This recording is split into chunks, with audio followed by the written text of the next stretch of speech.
Assalamualaikum warahmatullahi wabarakatuh. Alhamdulillah, segala puji bagi Allah. Wassalatu wassalamu ala Rasulillah.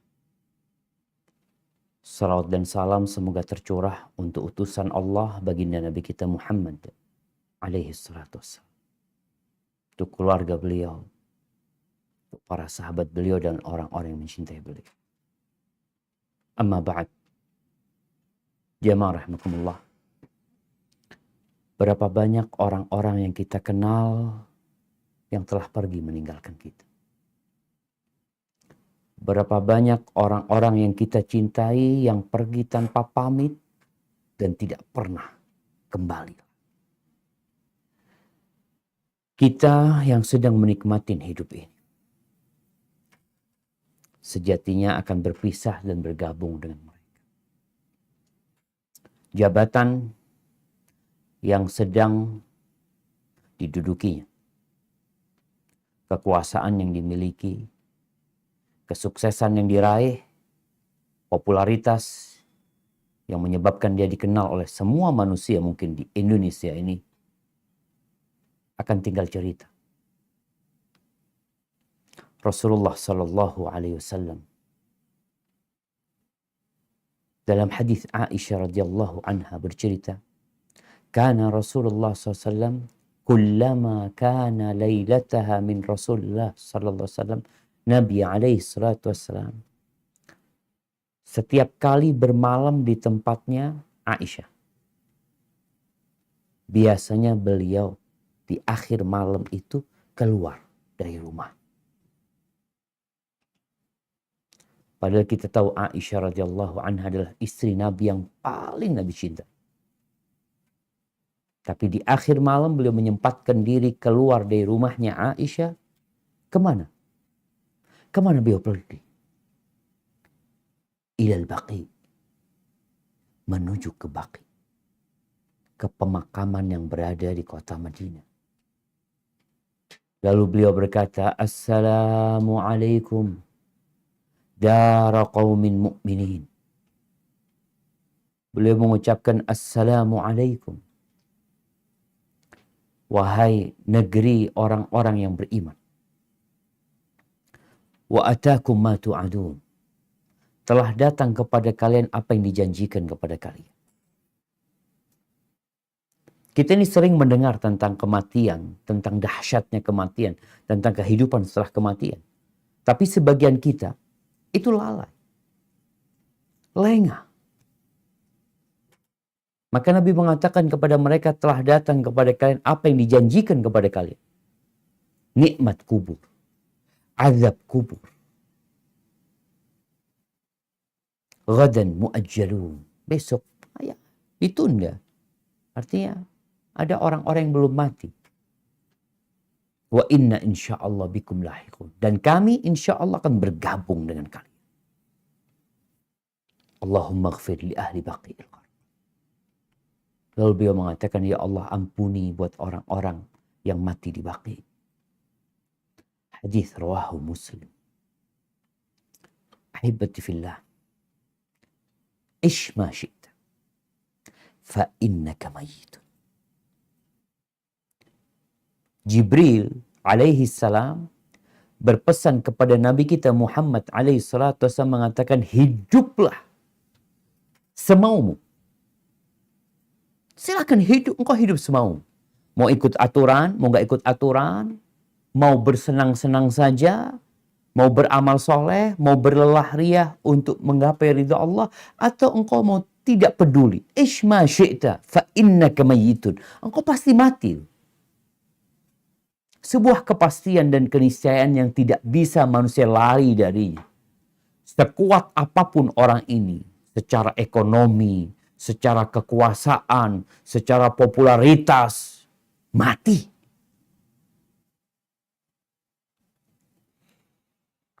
Kalau dikatakan kepada kita, 30 hari lagi kamu akan mati. Dokter mengatakan, kayaknya umurmu gak panjang lagi. Mungkin 30 hari lagi. Itu kalau nyampe. Kira-kira apa yang akan kita lakukan? Kalau dikatakan kepada kita 7 hari lagi engkau akan mati. Berubahkah kita? Atau kita tetap seperti apa adanya? Kalau dikatakan kepada kita 3 hari lagi engkau akan. Semakin mendekat kepada kematian, kita biasanya semakin bersiap-siap. Lalu kalau terakhir dikatakan besok engkau akan mati, mungkin kita tidak akan keluar dari masjid.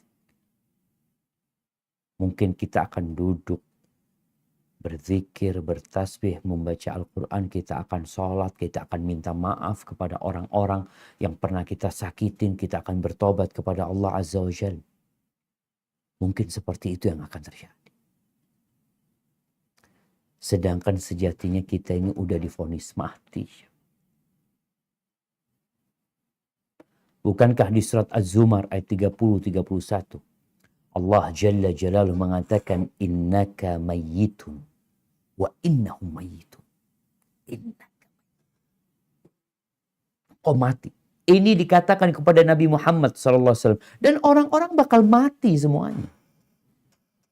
Abu Jahal mati, Abu Lahab mati, Fir'aun mati, Namrud mati. Tapi orang soleh juga mati, kita lihat.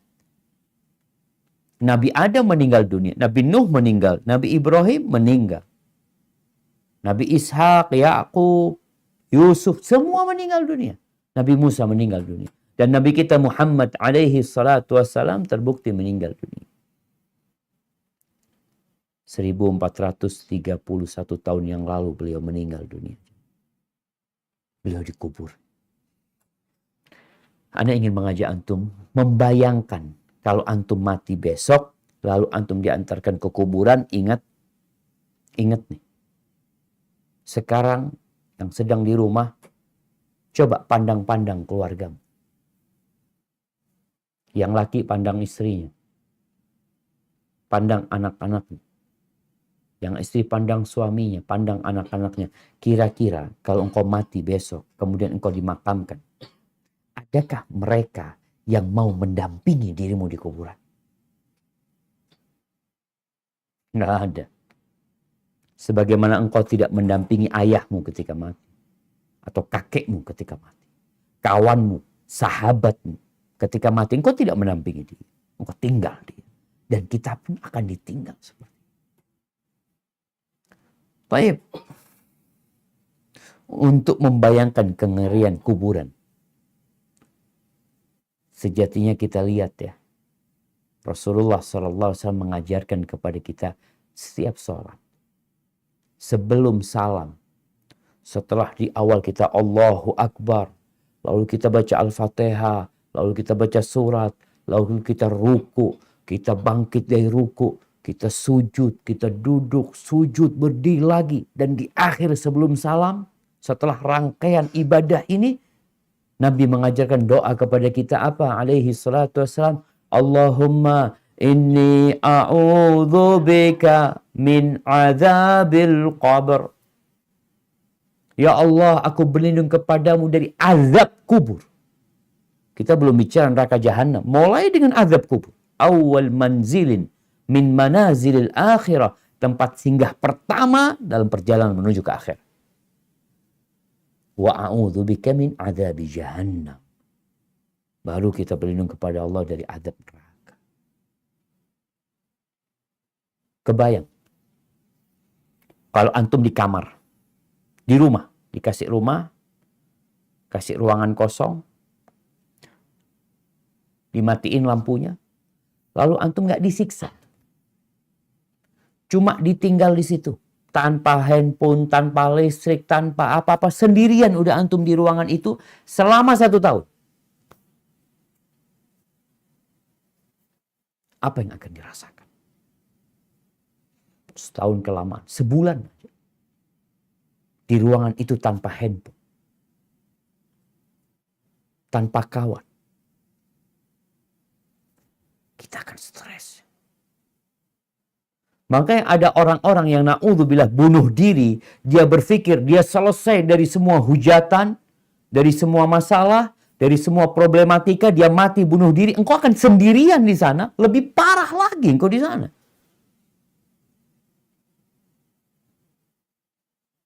Datang keluargamu ke kuburan, ngantarkan engkau, ditinggal di sana di kuburan. Bukan sehari, bukan 2 hari engkau sendirian di sana, bukan 3 hari, bukan sepekan, bukan setahun, ratusan tahun mungkin di sana. Bayangkan Fir'aun ribuan tahun di kuburan, di alam barzakh sendirian. Kecuali orang-orang yang punya amal soleh. Dan ini yang perlu dibicarakan. Kalau engkau dikatakan besok mati, engkau bawa apa ke kuburan sana? Apa amalan yang sudah engkau kerjakan? Tatkala engkau menimbang antara dosa-dosa yang dikerjakan dengan amal soleh, lebih banyak dosa? Enggak mungkin. Mungkin lebih banyak. Atau waktu kita sepanjang hidup ternyata lebih banyak untuk mencari dunia yang kita tahu nggak dibawa mati. Orang itu kepingin rumah yang luas. Orang itu pengen punya rumah gitu juga, milik dia.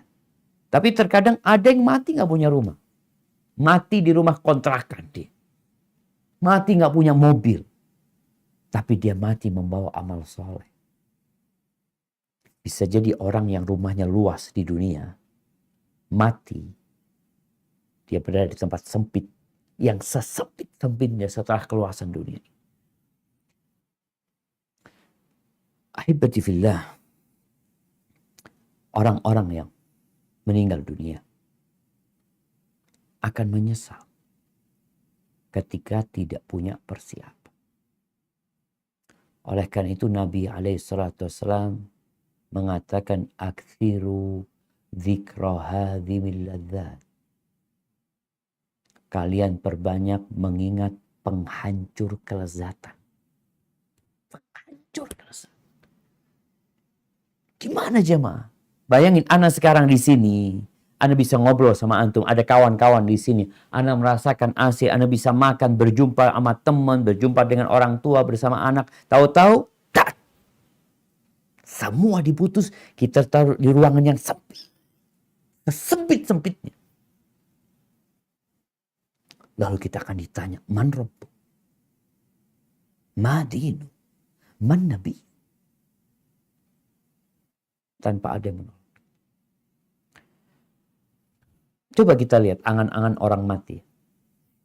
Apa sih yang dia inginkan? Kalau orang soleh, dalam hadis riwayat Bukhari, Rasulullah sallallahu alaihi wasallam mengatakan, "Idza wudi'atil janazah wahtamalaha ar-rijalu ala a'naqihim." Apabila jenazah itu telah diletakkan di keranda, kemudian dibawa oleh laki-laki di atas pundak mereka, fa in kanat salihatan qalat qaddimuni. Kalau dia orang soleh, maka dia akan mengatakan, segerakan aku. Kok bisa? Iya. Dunia yang begitu luas ini. Dunia yang begitu mempesona. Yang begitu menggoda. Yang membuat kita merasakan kelezatannya bersama kepahitannya. Itu penjara buat orang-orang soleh yang beriman. Penjara. Jadi kematian buat mereka adalah sebuah keindahan sebenarnya. Ketika harus pindah menuju ke tempat yang lebih luas. Kalau orang soleh. Bukan orang kaya. Bukan pejabat. Bukan orang yang populer. Bukan orang yang banyak followernya. Orang soleh. Kata Musa. Dia akan mengatakan qaddimuni. Wa in kanat ghaira salihah. Tapi kalau dia itu bukan orang soleh, jenazah ini akan berkata, ya wailaha, aina yadhhabuna biha. Celaka ini. Mau dibawa kemana ini? Dikeluarkan dari rumah. Kita lihatlah. Apa yang dibawa tuh orang-orang mati? Kekayaannya 10 miliar. Yang kaya raya kita bilang. Ini orang kaya raya. Nggak ada yang dibawa. Sama dengan orang yang nggak punya apa-apa. Orang punya uang 1 miliar sama orang punya uang 1 juta, sama matinya. Dibungkus kafan. Dibawa ke sana. Kuburannya sama. Enggak usah lebih luas. Nggak ada, kuburannya sama. Walaupun tanahnya luas, tetap satu petak itu tempat dia. Tempat badannya dia. Tinggal dia orang soleh atau tidak. Kalau orang soleh, maka dia akan teriak, mengatakan segerakan. Tapi kalau dia nggak soleh, ya tadi kita bicarakan. Antum kalau di penjara, lihat ya kadangkala kalau ada sidang, vonis dibacakan, divonis 20 tahun, langsung menangis. 20 tahun. Cuma 20 tahun itu. Bayangin orang yang mati 1000 tahun yang lalu sampai sekarang di kuburan di tempat yang sempit itu berapa tahun? 1000 tahun dia di sana. Di penjara, subhanallah. Engkau ketemu kawan, dikasih makan, duduk, ngobrol. Makanya yang ditakutkan oleh orang yang di penjara itu, kalau ditaruh di penjara sendirian. Ditutup. Nggak ada suara apa-apa. Hanya dia dengan dirinya sendiri. Dia kepingin mati, tapi dia sudah mati.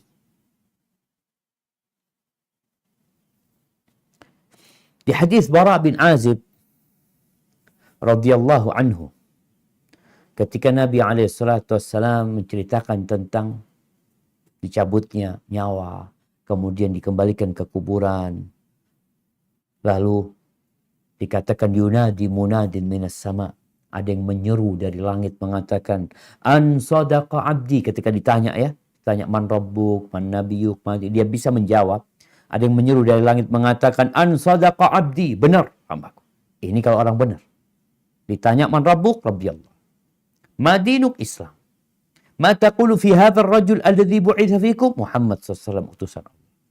Tapi kalau orang ini fajir, orang yang imannya ikut-ikutan, nggak ada keyakinan di dirinya, hanya lisannya yang mengatakan, hanya status yang berada di KTP dia muslim, tapi dia tidak meyakini hal itu dan tidak tampak dalam perbuatannya. Ketika ditanya man rabbuk, madinuk, man nabiyuk, sami'tun nas yaquluna faqultu. Aku mendengar orang katanya Allah, katanya Muhammad, katanya Islam. Aku ngomong kayak gitu. Itu dipukul pakai martir jamaah sampai hancur.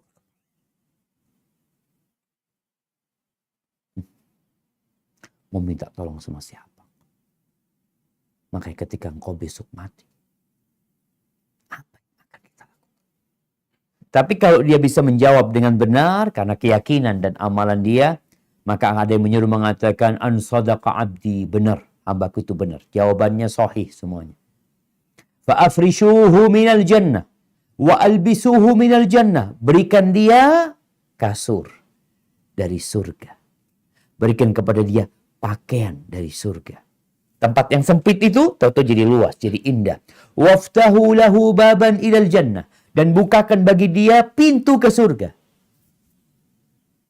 Nggak sendirian sudah jamaah. Orang tuh sendirian kalau pegang handphone bisa bertahan dia. Gimana kalau di kuburan? Dibukakan pintu surga, dia melihat keindahan surga. Kata Nabi SAW, fayatihi min rauhiha wa tibiha. Datang aromanya, wanginya kepada dia. Wa yufsah lahu fi qabrihi madda basari. Dan kuburan yang sempit itu diluaskan di alam barzakh sana buat dia sepanjang mata dia memandang. Dia tidak terkurung lagi. Lalu manusia ini kan tetap kalau sendirian di rumah yang bagus, di tempat yang indah, kalau sendirian nggak nyaman dia. Manusia yang namanya insan karena dia perlu kawan. Dia makhluk sosial. Lalu datang, wa ya'tihi rajulun hasanul wajh, hasanul thiyab. Akan datang kepada dia seorang yang wajahnya indah, yang bajunya bagus, yang wangi, lalu berkata, abshir billadhi yasurruka. Bergembiralah dengan yang menggembirakanmu. Kemudian, hadza yaumuka alladhi kunta tu'ad. Ini hari yang kau dijanjikan.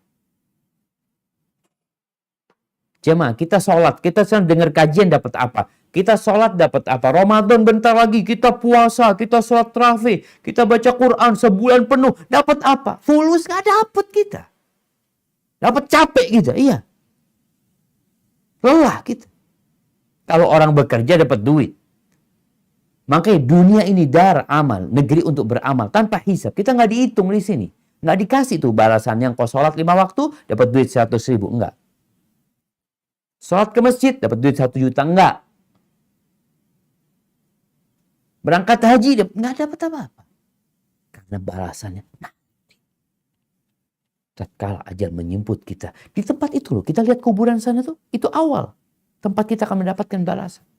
Datang nih orang yang wajahnya indah, aromanya wangi, pakaiannya juga bagus. Lalu dia memberikan kabar gembira. Lalu tanya, engkau siapa? Engkau siapa? Kok wajahmu wajah yang penuh dengan kebaikan gitu. Aroma juga wangi. Kata dia, ana amaluka saleh. Aku amal saleh. Aku amal saleh. Ma'alimtuka illa kunta sari'an fi ta'atillah. Aku tidak mendapatimu kecuali orang yang bersungguh-sungguh. Segera kalau beramal soleh. Berbuat maksiat jauh. Subhanallah. Ini orang kalau amalnya baik. Lalu dia mengatakan, Rabbi ajil qiyamas sa. Ya Allah, segerakan kiamat. Karena dia melihat surga tuh. Dan ditampakkan kepada neraka. Kalau engkau nggak beramal soleh, ini tempatmu. Sehingga dia semakin gembira. Tatkala dia minta didirikan kiamat. Dia mengkaima arji ila ahli wa mali. Supaya aku bisa ketemu sama keluargaku lagi.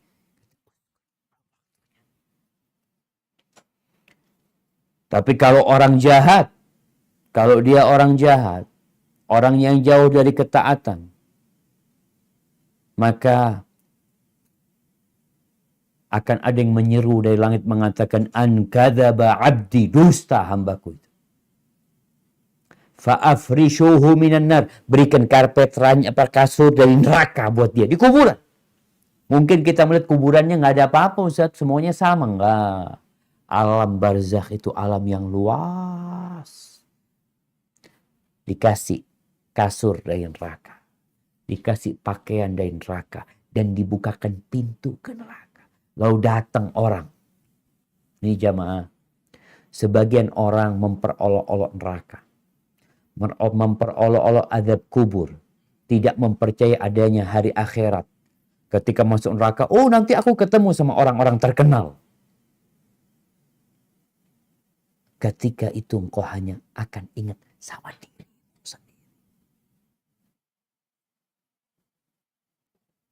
Kiranya kalau orang ini dibakar tangannya, lalu datang orang terkenal, dia akan peduli sama orang terkenal itu. Kalau datang kepada dia wanita yang cantik, yang dia sukai, dalam kondisi tangan dia dibakar, dimasak, dia akan melihat kepada perempuan tersebut. Kalla wallahi. Dia akan sibuk dengan tangannya yang dibakar. Bagaimana kalau tangannya dibakar, kakinya dipotong-potong, matanya dicongket. Lalu berpikir ketemu dengan orang-orang terkenal nanti di neraka. Rasakan di dunia aja engkau. Makanya semua orang kan sibuk dengan urusannya masing-masing. Sehingga orang ini akan dibukakan pintu neraka. Lalu setelah itu datang orang yang busuk aromanya. Buruk rupanya. Menjijikkan. Lalu orang yang mengatakan, engkau siapa engkau? Wajahmu wajah yang datang dengan keburukan. Aromamu busuk, kata dia. Aku amal buruk. Haibati fillah. Kita mau sedang membuat kawan kita. Sedang membuat kuburan kita sendiri dengan amal kita. Tentunya dengan taufik dari Allah Azza wa Jalla. Maka banyak balak yang beramal soleh. Di antara yang diinginkan orang mati itu bersedekah. Kenapa kok sedekah? Kita capek cari fulus lalu ditinggal. Ini orang pinter apa enggak? Punya rumah seluas 1 hektar. Dia punya mobil, punya perusahaan, mati ditinggal semua. Engkau bener enggak engkau manusia cerdas? Katanya engkau doktor. Kok ditinggal semuanya itu? Ya, orang yang cerdas adalah orang yang membawa hasil kerja dia ke kuburan. Di surat Al-Munafiqun ayat 10 sampai 11. Allah Azza wa Jalla mengatakan, wa anfiqu mimma razaqnakum min qabli an ya'tiya ahadakumul maut. Infakkan dari apa yang kami rizkikan kepada kalian sebelum datangnya kematian. Fayaqula Rabbi, kemudian orang ini mengatakan, Rabbi, laula akhartani ila ajalin qarib. Kalau engkau akhirkan umurku sedikit aja, dikit dimundurin. Kalau mati jam 7, umpamanya mati jam 7:05. Kepingin apa orang ini? Kepingin apa? Kepingin menyelesaikan bangunan rumahnya? Ingin menyelesaikan pembelian tanah? Apa yang dia inginkan? Fa'asaddaq. Dia ingin sedekah. Wa akun minas salihin. Dan aku jadi orang soleh gitu. Tahu nih sedekah ini bukti keimanan. Orang kerja mengeluarkan uangnya berbagi jalan Allah. Itu bukti engkau beriman dengan hari akhir. Bukti keyakinan bahwa dunia ini akan hancur. Bahwa dunia ini hina. Makanya Nabi SAW ketika beliau tidur di atas tikar yang membekas di perutnya, para sahabat sedih. Mereka mengingat, ya Rasulullah, tuh raja-raja Persia, raja-raja Romawi, bergelimang harta, hidup dalam kemewahan, menikmati dunia ini. Sedangkan engkau, ya Rasulullah, kau tidur di atas tikar membekas di perutmu. Apa kata Nabi SAW? Mali walid dunya. Apa urusanku sama dunia ini? Apa urusanku sama dunia? Innama mathali wa mathalud dunya karakibin istadhalla tahta syajara thumma raha wa tarakaha. Aku ini seperti hubunganku sama dunia ini seperti seorang musafir, pengembara yang naik onta, naik kendaraan, tahu-tahu singgah di bawah pohon, berteduh, lalu pergi meninggalkan pohon itu selama-lamanya. Dan Nabi kita alaihissalam di kuburnya itu sudah 1431 tahun. Hidup di dunia cuma 63 tahun. Bayangin tuh orang-orang yang hidup di dunia. Berapa lama hidup di dunia? Lebih lama di kuburannya sebelum nanti di akhirat. Walan yu'akhirallahu nafsan idza jaa ajaluha wallahu khabirun bima ta'mal. Allah nggak akan menunda apabila ajal itu sudah tiba. Kebanyakan orang mati ini yang akan dia sesali karena menunda-nunda. Hebati filah, depan kita Ramadan sudah. Engkau mau tobat kapan? Apakah engkau masih makan haram? Engkau masih riba? Apakah engkau masih berzina? Engkau masih ngambil hartanya orang, masih korupsi, masih meninggalkan sholat. Kapan kau akan bertobat? Oh ya nanti. Kematian datang tanpa engkau tahu dia datang. Maka hebati fillah, saatnya kita bersama-sama mempersiapkan diri untuk menyambut bulan Ramadan ini dengan bertobat, membersihkan hati. Ya, kalaupun kita nggak sampai ke bulan Ramadan, kalaupun kita mati punya niat baik. Mau menghatamkan Quran, mau sholat malam, mau berbagi di bulan Ramadan, mau iktikaf, niatkan semua kebaikan. Tapi sekarang kita mulai berubah dan menunggu waktunya tiba. Hadza wallahu a'lam bishawab. Mungkin itu yang bisa Anda sampaikan. Kurang lebihnya mohon maaf. Mungkin kita masuk ke sesi. Pasti Didi nggak ada. Gimana? Nggak ada sesi tanya jawab ini.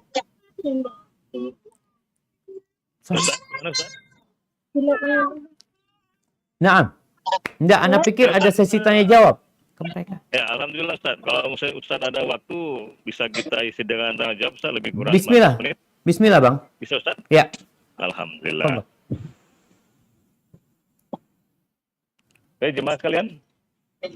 Bisa disiapkan tanya jawab singkat, padat. Mudah-mudahan waktu kita tercapai. Ini 5 menit lagi waktu azan maghrib untuk wilayah Loksmawe Ustaz. Siap. Masya Allah, Masya Allah.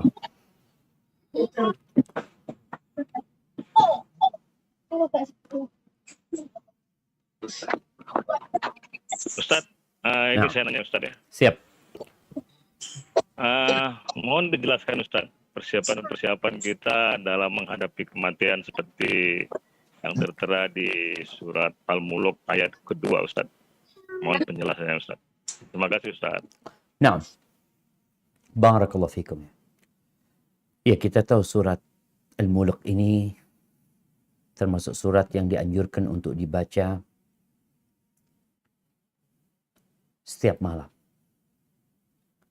Bahkan ada riwayat yang sahih yang menyebutkan ada 30 ayat di dalam Al-Quran yang menyelamatkan pembacanya dari azab kubur. Yaitu surat Al-Mulk. Apa kata Allah? Allah mengatakan Tabarakalladzi biyadihil mulk wa huwa ala kulli syai'in qadir. Alladzi khalaqal mauta wal hayata liyabluwakum ayyukum ahsanu amala wa huwal azizul ghafur. Dialah Allah yang menciptakan kematian. Kita dulu nggak ada, jemaah. Orang tua kita nggak ada, kakek kita nggak ada. Tahu-tahu kita ada. Lalu nanti nggak ada lagi. Kita hidup, kemudian kita akan mati. Baik. Tujuannya apa kematian dan kehidupannya? Allah sebutkan liyabluwakum ayyukum ahsanu amal. Untuk menguji siapa di antara kalian yang paling baik amalannya. Bukan yang paling kaya. Bukan yang paling terkenal. Bukan yang paling banyak followernya. Bukan yang paling banyak viewernya. Bukan yang paling berkuasa. Bukan yang paling dicintai manusia. Bukan. Tapi yang paling baik amalan. Maka kita perlu tahu. Amalan yang baik ini kayak apa? Yang Allah akan terima itu kayak apa? Karena banyak di antara kita juga yang sibuk memperbanyak amalan. Banyak amalnya. Baik apa tidak? Kalau bicara yang paling baik amalannya, kita perlu standar dari Sang Pencipta. Maka standar amalan yang baik itu yang pertama ikhlas.